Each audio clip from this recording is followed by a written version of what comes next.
Programme میں آپ کو ایک بار پھر خوش آمدید کہتے ہیں۔ پاکستان کی افسر شاہی شدید دباؤ میں معلوم ہوتی ہے کیونکہ بہت جلدی اہم ترین وزارتوں اور ڈویژنز میں بیوروکریسی کے سربراہوں کے تبادلے کیے جاتے رہے ہیں، اور یہ اتنی جلدی ہوا ہے کہ آپ کو سن کر حیرت ہوگی۔ اخبار دی نیوز کے مطابق وفاقی حکومت نے 5 جون 2013 سے اہم وزارتوں اور محکموں کی وفاقی سیکرٹریز کو تقریباً ماہانہ بنیادوں پر تبدیل کیا، اور پچھلے 17 ماہ کے دوران 2 وفاقی ڈویژنز میں 6 اور 1 میں 5 سیکرٹریز کے تبادلے ہوئے۔ نواز شریف حکومت کے محض 17 ماہ میں 7 انتہائی اہم ڈویژنز 4 وفاقی سیکرٹریز کے تحت کام کر رہے ہیں۔ 17 ماہ کے دوران 2 کیسز میں 6 وفاقی سیکرٹریز نے ہاؤسنگ اینڈ ورکس اور سمندر پار پاکستانیوں کے امور انسانی ترقی کی وزارتوں میں کام کیا۔ وزارت مذہبی امور میں 5 سیکرٹریز نے 4 بار کام کیا۔ ان افسران کی اوسط میعاد صرف 4 ماہ یا اس سے بھی کم بنتی ہے۔ ہاؤسنگ اینڈ ورکس ڈویژن میں تبدیلیاں 5 بار ہوئیں۔ سمندر پار پاکستانیوں کے امور اور انسانی وسائل کی ترقی کے ڈویژنز میں 17 ماہ کے دوران 5 بار تبدیلیاں ہوئیں۔ وزارت مذہبی امور بین المذاہب ہم آہنگی ڈویژن میں 4 بار سیکرٹری سطح پر تبدیلیاں ہوئیں۔ واٹر اینڈ پاور ڈویژن میں 4 تبدیلیاں ہوئیں۔ پورٹ اینڈ شپنگ ڈویژن میں 3 تبدیلیاں۔ کیپٹل ایڈمنسٹریشن اینڈ ڈیولپمنٹ میں 3 تبدیلیاں۔ National health workers and coordination میں 3 تبدیلیاں۔ کلائمیٹ چینج ڈویژن میں 3 تبدیلیاں۔ کابینہ ڈویژن میں 3 تبدیلیاں۔ I T and telecom division میں 3 تبدیلیاں۔ اسٹیبلشمنٹ ڈویژن میں 2 تبدیلیاں۔ ایویشن ڈویژن میں 2 تبدیلیاں ہوئیں۔ اقتصادی امور ڈویژن میں 2 تبدیلیاں۔ کمیونیکیشن ڈویژن میں 2 تبدیلیاں اور ایجوکیشن ڈویژن میں بھی 2 تبدیلیاں کی گئیں۔ اور اسی پر ہم مزید بات کر لیتے ہیں۔ ہمارے ساتھ سابق سیکرٹری اطلاعات فضل الرحمان ملک صاحب اس وقت موجود ہیں۔ فضل الرحمان ملک صاحب، بہت شکریہ پروگرام میں آنے کے لیے۔ آپ سے جاننا چاہیں گے کہ اگر کسی بھی سرکاری آفیسر کو ہر 2-3 ماہ کے بعد تبدیل کر دیا جائے تو خود اس کے اپنے کریئر کے اوپر بھی اور اس کے ساتھ ساتھ محکموں کے اوپر کتنے منفی اثرات پڑ سکتے ہیں؟ ایکچولی پرابلم یہ ہے جی کہ یہ مجھے تو ایسے لگتا ہے کہ پچھلے کچھ 4-5 ماہ سے یہ میوزیکل چیئرز ہو رہی ہے۔ ہر سیکٹری کو 1 ماہ کے بعد، 2 ماہ کے بعد، 3 ماہ یا 4 ماہ کے بعد تبدیل کر دیا جاتا ہے۔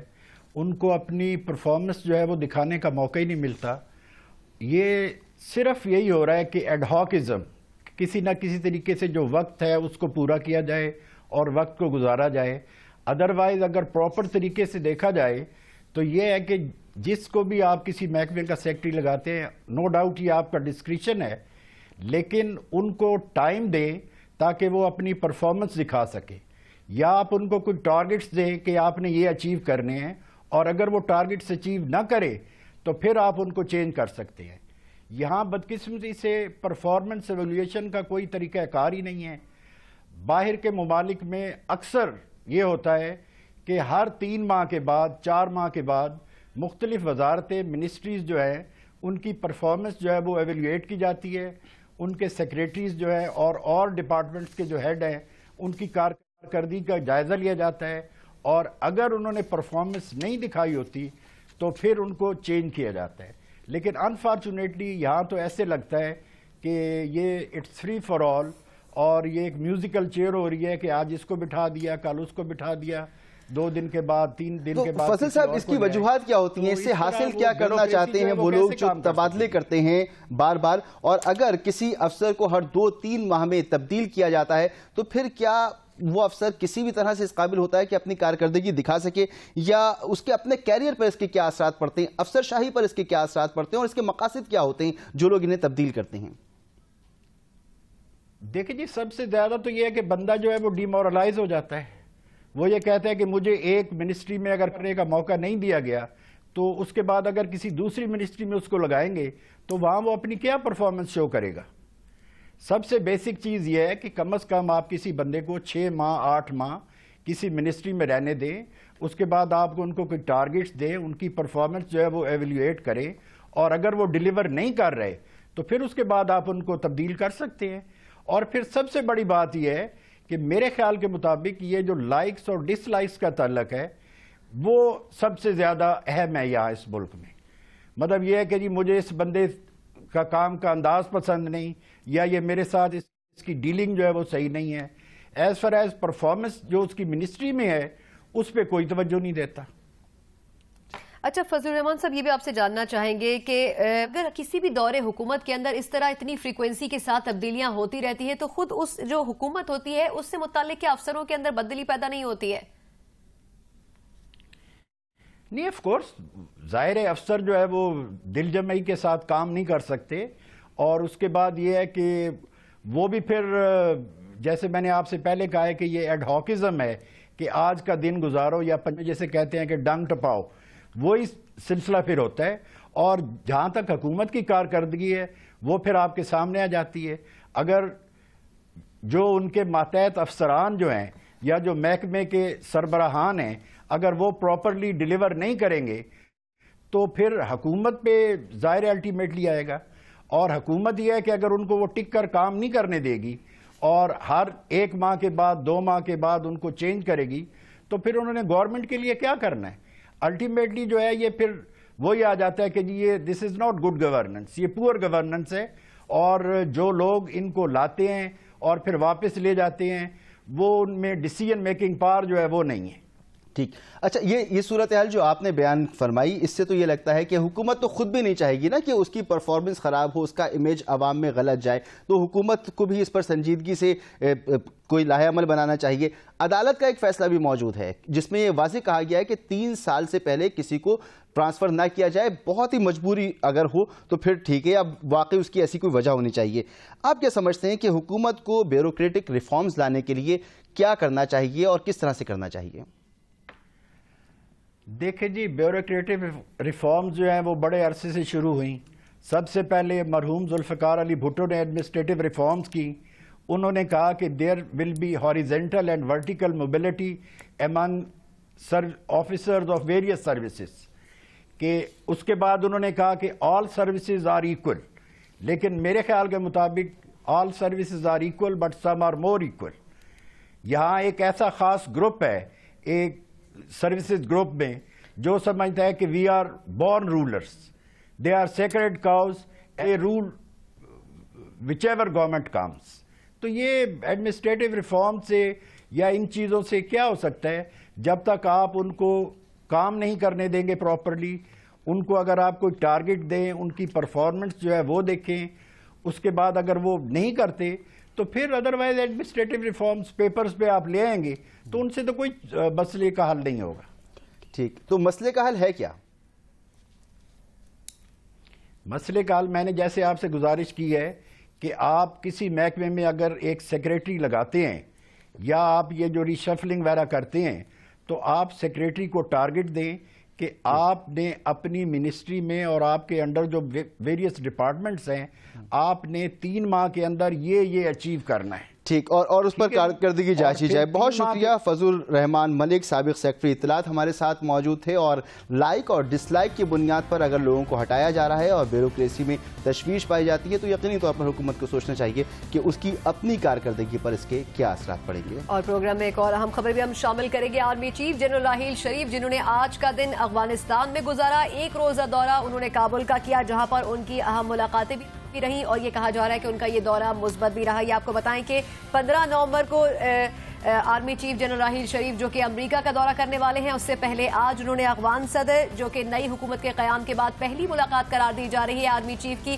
افغان صدر اشرف غنی کے ساتھ. اور اس کے علاوہ جو چیف ایگزیکٹو ہیں عبداللہ ان سے بھی انہوں نے ملاقاتیں کی اور اس کے علاوہ افغان آرمی چیف سے بھی ان کی آج ملاقات ہوئی. افغان صدر اشرف غنی یہ کہا جا رہا ہے کہ پاکستان کا دورہ کرنے والے ہیں، اس لیے اس ملاقات کو بھی اہم قرار دیا جا رہا ہے. اس ملاقات میں یہ بھی کہا گیا ہے جنرل راحیل شریف کی جانب سے کہ پرامن و مستحکم افغانستان پاکستان کے بھی بہترین مفاد میں ہے، جبکہ دہشت گرد پاکستان اور افغانستان کے مشترک ہیں اور ان کے خلاف آپریشن اب ناگزیر ہو چکا ہے. جی ہاں، اسی پر بات کریں گے. جنرل ریٹائرڈ طلعت مسعود صاحب دفاعی تجزیہ کار ہمارے ساتھ موجود ہیں. جنرل صاحب بہت شکریہ، آپ ہمارے ساتھ ہیں. فرمائیے گا آرمی چیف کا آج افغانستان کا دورہ کتنا اہم تھا جو انہوں نے نئے افغان صدر کے عہدہ سنبھالنے کے بعد کیا اور یہ ان کا پہلا دورہ تھا؟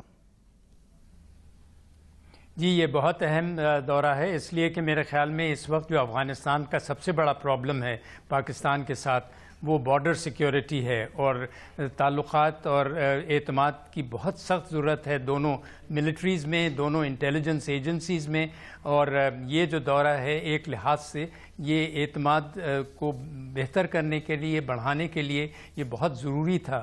اور ایک لحاظ سے جو نئی قیادت آئی ہے پاکستان کی عسکری قیادت بھی، اور آپ نے دیکھا پرائم منسٹر صاحب شروع سے ہی یہ کہہ رہے ہیں کہ تعلقات کو ہم بہتر سے بہتر کرنا چاہتے ہیں افغانستان سے، اس لیے کہ اگر افغانستان سے تعلقات بہتر نہیں ہوں گے اور افغانستان مستحکم نہیں ہوگا اور قبائلی علاقے میں بھی استحکام نہیں آئے گا تو آپ دیکھیں گے کہ دونوں ممالک کے لیے یہ سخت نقصان دہ ہوگا۔ تو میں یہ سمجھتا ہوں کہ یہ جو ان کی آج وزٹ تھی دونوں ممالک کے اعتماد کو بڑھانے کے لیے، دونوں ممالک کی لیڈرشپ کو آپس میں ایک لحاظ سے ایک دوسرے کو سمجھنے کے لیے، ایک دوسرے کی ترجیحات جو ہیں وہ سمجھنے کے لیے، اور جو ان کی شکایات ہیں ان کو ایک مثبت طریقے سے دیکھنے کے لیے اور ان کو دور کرنے کے لیے ایک یہ بہت اہم قدم تھا۔ اور جیسے آپ نے پہلے بھی ذکر کیا کہ ان کا دورہ امریکہ کا بھی ہے، تو میں سمجھتا ہوں کہ چونکہ امریکہ کا بھی ابھی بہت ایک کردار رہے گا افغانستان میں، تو اس لیے بھی یہ ایک بہت اہم وزٹ تھی۔ اچھا طلعت مسعود صاحب، اشرف غنی پاکستان کا بھی دورہ کرنے والے ہیں، اس سے پہلے ان کی آرمی چیف سے ملاقات ہونا کتنے معاون ثابت ہو سکتے ہیں افغان صدر دہشت گردی کو روکنے کے حوالے سے پاکستان کے لیے؟ دیکھیے، جو سب سے اہم چیز ہے میرے خیال میں وہ یہ ہے کہ کیا پاکستان اور افغانستان نے اب یہ ڈیسائیڈ کر لیا ہے کہ ہم اسٹیٹ ٹو اسٹیٹ ریلیشن جو ہے اس کو بھرپور طریقے سے اس کو ترجیح دیں گے، اور کسی صورت میں اسٹیٹ ٹو ملیٹنٹ ریلیشن شپ جو ہے وہ ایک پرانا دور تھا، اس کی کوئی ضرورت بھی ہو اس زمانے میں، اب اس کو ختم کرنا بالکل ضروری ہے۔ اگر یہ دونوں ممالک اس پر ایک لحاظ سے یقینی طور پر اس پر عمل کریں اور واقعی میں عمل کریں تو میں سمجھتا ہوں کہ کوئی وجہ نہیں ہے کہ دونوں ممالک کے تعلقات جو ہیں وہ بہتر سے بہتر نہیں ہوں گے، اس لیے کہ دونوں ممالک کے مفاد میں ہے۔ اور یہ ضروری نہیں ہے کہ افغانستان یا پاکستان کو دوسرے ہمسایہ ممالک سے تعلقات بہتر نہیں کرنے چاہیے، ان کو کرنے چاہیے، کوئی زیرو سم گیم نہیں ہے۔ لیکن دوسری ایک اور اہم چیز یہ ہے کہ کس حد تک انڈیا کا اثر اور رسوخ جو ہے افغانستان میں بڑھتا ہے۔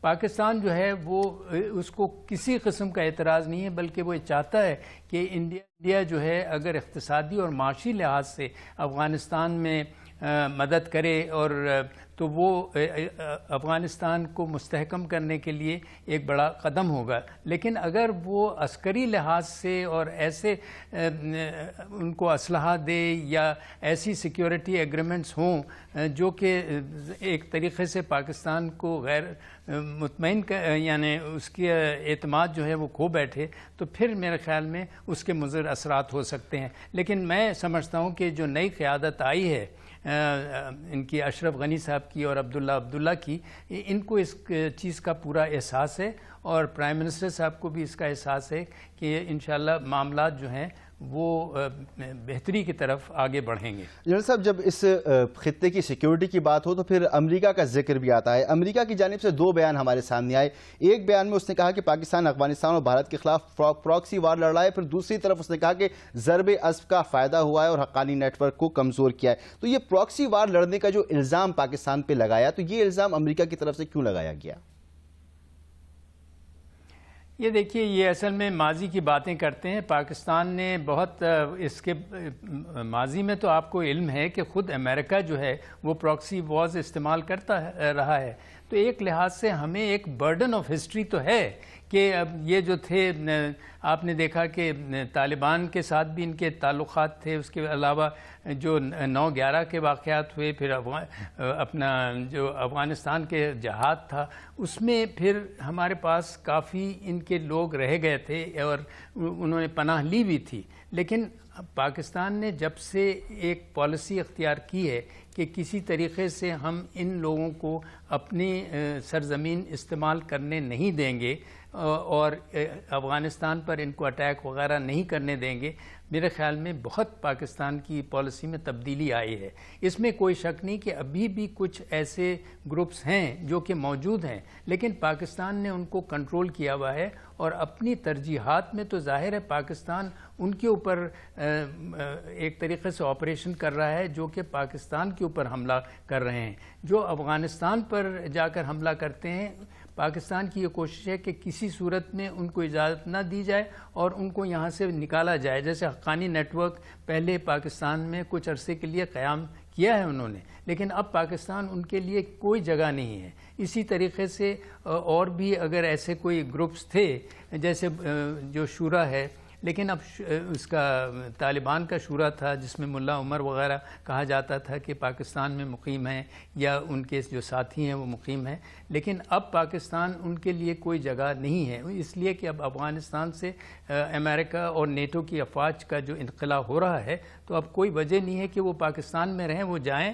اور پاکستان کی تو اب یہ کوشش ہے کہ یہ طالبان وغیرہ جو ہیں ریکنسیلیشن پروسیس میں جو نئی حکومت آئی ہے اس کا ساتھ دیں، اور کوئی ایسا فارمولا نکالیں جس سے کہ ان کو افغانستان کی سوسائٹی میں انٹیگریٹ کیا جا سکتا ہے اور کوئی پاور شیئرنگ بھی ہو سکتی ہے۔ تو پاکستان اپنی طرف سے پوری کوشش کر رہا ہے۔ ٹھیک ہے، بہت شکریہ لیفٹیننٹ جنرل ریٹائر تلک مسعود صاحب، دفاع کار ہمارے ساتھ موجود تھے۔ نہ صرف یہ کہ اس دورے کو اہم قرار دیا جا رہا ہے جنرل راحیل شریف کے امریکہ جانے سے پہلے، بلکہ اس کے ساتھ افغان صدر اشرف غنی جو کہ پاکستان بھی آنے والے ہیں، تو یہ ایک مثبت قدم ہو سکتا ہے دونوں ممالک کی جانب سے دہشت گردی کے خاتمے کے لیے۔ یہاں اور گفتگو کو آگے بڑھاتے ہیں اور اب بات کریں گے OGDCL کے حصص کی فروخت کی۔ حکومت کے گلے کی ہڈی بن سکتی ہے یہ فروخت، کیونکہ اس ادارے میں کام کرنے والے مزدور یہاں کے محنت کش سراپا احتجاج بن چکے ہیں اور وہ بھرپور احتجاج کر رہے ہیں۔ آئل فیلڈز پر انہوں نے کام روک دیا ہے، گیس کی فراہمی جو ہے وہ بھی متاثر ہو رہی ہے اور آئل کی جو پروڈکشن تھی اس میں بھی خلل پڑ رہا ہے۔ ساتھ ہی ساتھ اسلام آباد ہائی کورٹ نے OGDCL کی نشکاری کے خلاف درخواست پر وفاق، وزارت خزانہ، سیکرٹری کابینہ، نشکاری کمیشن اور مشترکہ مفادات کونسل سمیت تمام فریقین کو نوٹس جاری کرتے ہوئے 2 ہفتے میں جواب بھی طلب کر دیا ہے۔ جیسا کہ ہم نے بتایا کہ جو مزدور ہیں اس ادارے میں کام کرنے والے وہ سراپا احتجاج بنے ہوئے، ساتھ ہی ساتھ رضا ربانی جو رہنما ہے پاکستان پیپلز پارٹی کے، ہم نے دیکھا کہ ان کی قیادت میں احتجاج بھی کیا گیا اور OGDCL سمیت دیگر اداروں کی نشکاری کی نامنظوری کے اس احتجاج میں نعرے بھی لگائے گئے۔ کہا گیا کہ یہ منافع بخش ادارہ ہے اور اس کو فروخت نہ کیا جائے، جبکہ چیئرمین نشکاری کمیشن محمد زبیر وہ یہ کہتے ہیں کہ OGDCL کی محدود شیئرز کی فروخت کو ادارے کی نشکاری قرار نہیں دیا جا سکتا۔ بے نظیر بھٹو کے دور میں 27 کمپنیوں کی نشکاری کی گئی تھی۔ شیئرز کی فروخت سے OGDCL کی انتظامیہ اور ورکرز پر کوئی اثر نہیں پڑے گا۔ یہ موقف ہے چیئرمین نشکاری کمیشن کا۔ اپوزیشن بھی احتجاج کر رہی ہے اور اس ادارے کے محنت کش اور مزدور بھی احتجاج کر رہے ہیں۔ اور اسی پر مزید بات کر لیتے ہیں صدر لیبر یونین OGDCL چودھری محمد اکرم ہمارے ساتھ موجود ہیں۔ اکرم صاحب، اور شکریہ پروگرام میں آنے کے لیے۔ آپ سے جاننا چاہیں گے کہ آپ لوگوں کی جانب سے OGDCL کی نشکاری کی مخالفت کیوں کی جا رہی ہے؟ بنیادی وجہ اس کی یہ ہے کہ OGDC ایک بہت بڑا اساس ادارہ ہے اور اس کے 75% شیئر گورنمنٹ کے تھے۔ اب 18ویں ترمیم کے بعد 37.5% صوبوں کے ہیں اور 37.5% ہیں وفاق کے۔ اس کے 10% شیئر بیچنے سے ایک تو 27.5% وفاق کے پاس رہ جائیں گے، اور دوسرا جو سپریم کورٹ کے اندر اٹارنی جنرل صاحب نے فرمایا، انہوں نے کہا جی یہ وفاق اپنے شیئر بیچ رہی ہے، تو میں آپ کو حقیقی بات بتا رہا ہوں کہ 2 صوبے تیاری کر رہے ہیں کہ صحت اور تعلیم اور اس کو بہتر کرنے کے لیے، پانی، صحت، تعلیم کے لیے 5% وہ بھی بیچ سکتے ہیں۔ اگر ہم وفاق کو نہیں روک سکتے تو صوبوں کو بھی نہیں روک سکتے۔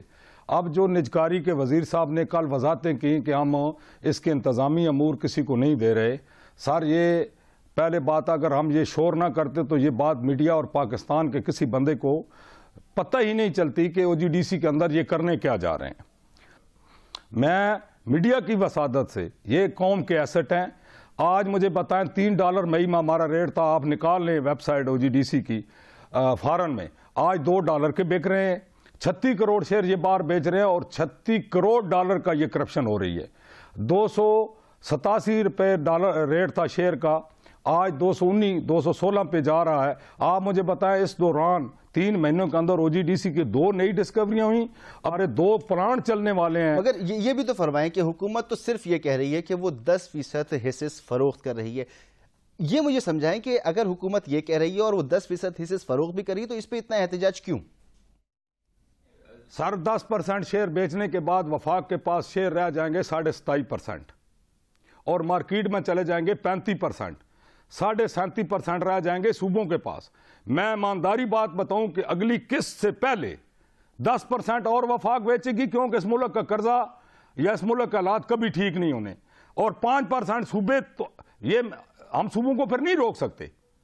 ان کو حقوق عدالت نے دیے ہیں, ترمیم نے دیے ہیں. بہت شکریہ چودھری محمد اکرم صاحب, صدر لیبر یونین OGDCL ہمارے ساتھ موجود تھے اور ان کے تحفظات ہیں وہ تحفظات بھی آپ نے سنے. اسی کے ساتھ پروگرام کا وقت ختم ہوتا ہے. آپ سے اجازت چاہیں گے.